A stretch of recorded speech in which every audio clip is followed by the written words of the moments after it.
સમગ્ર હિન્દુ સમાજ દ્વારા આયોજિત ભાતીજી વસ્તી વિરાટ હિન્દુ સંમેલન હરિપ્રબોધમ પરિવાર સંત શ્રી પૂજ્ય ગુરુપ્રસાદ સ્વામીજી સહિત સંતો મહંતોની મુખ્ય અતિથિપણા હેઠળ અંબાજી ભાગોળ ખાતે યોજાયું હતું।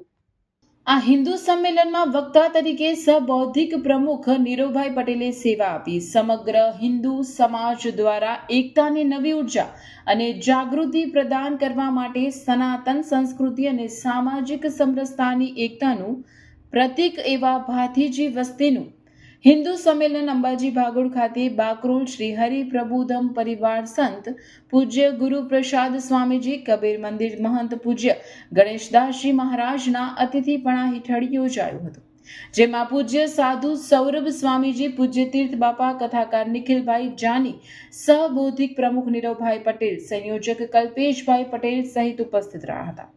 આરએસએસની સ્થાપના 1925માં કરવામાં આવી, તેને 100 વર્ષ પૂર્ણ થતા હોય શતાબ્દી વર્ષની ભવ્ય ઉજવણીના ભાગરૂપે હિન્દુ સંમેલન યોજાયું હતું, જેમાં હિન્દુ સમાજની એકતાનો સાક્ષાત્કાર જોવા મળ્યો। ચિલ્ડ્રન હોમના બાળકો દ્વારા પર્યાવરણ અંગે સમજાવતી કૃતિ રજૂ કરી। વૃક્ષો માનવ જીવન માટે કેટલા ઉપયોગી છે, દરેક વ્યક્તિએ વૃક્ષોનું વાવેતર કરવું, પ્લાસ્ટિકનો ઉપયોગ બંધ કરવો તથા પર્યાવરણનું જતન કરવાની શીખ આપી હતી। આ સહિત બાળકો દ્વારા દેશભક્તિ ગીતો રજૂ કરવામાં આવ્યા હતા। ઉપસ્થિત મહેમાનોના હસ્તે દીપ પ્રાગટ્ય કરી કાર્યક્રમનો પ્રારંભ કરાયો। કલ્પેશભાઈ પટેલ દ્વારા સંમેલનમાં જય ઘોષ સાથે રૂપરેખા જણાવી। વક્તા નીરવભાઈ પટેલે જણાવ્યું કે સમાજ સ્વયં જાગૃત થઈ રહ્યો છે। ભારત દુનિયામાં સોની કી ચિડિયા સમૃદ્ધ દેશ હતો તેમ કહી ભારત દેશની ખૂબીઓ દુનિયામાં ભારતની પ્રતિષ્ઠા અંગે સવિસ્તાર સમજાવ્યું। પૂજ્ય ગુરુપ્રસાદ સ્વામીજીએ આશીષ પાઠવતા જણાવ્યું કે હિન્દુ સમાજને આવા સંમેલનો મળતા રહે। આરએસએસ દ્વારા જે 5 વિચારો આપ્યા છે તે દરેક વ્યક્તિએ આ વિચારોને 5 વ્યક્તિને આપવા પડશે। રાષ્ટ્ર નિર્માણમાં પ્રત્યેક હિન્દુના ફાળા અંગે વિશેષ ભાર મૂક્યો હતો। ભારત માતાની વિશ્વગુરુ બનવા માટે આપણે તત્પરતા દાખવી પડશે।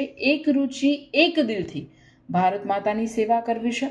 આપણે આ બધા હિન્દુ છે તે જાગૃતિ લાવવા આરએસએસ દ્વારા જે સંમેલન યોજાયું તે બદલ તમામ આયોજકોનો આભાર વ્યક્ત કર્યો।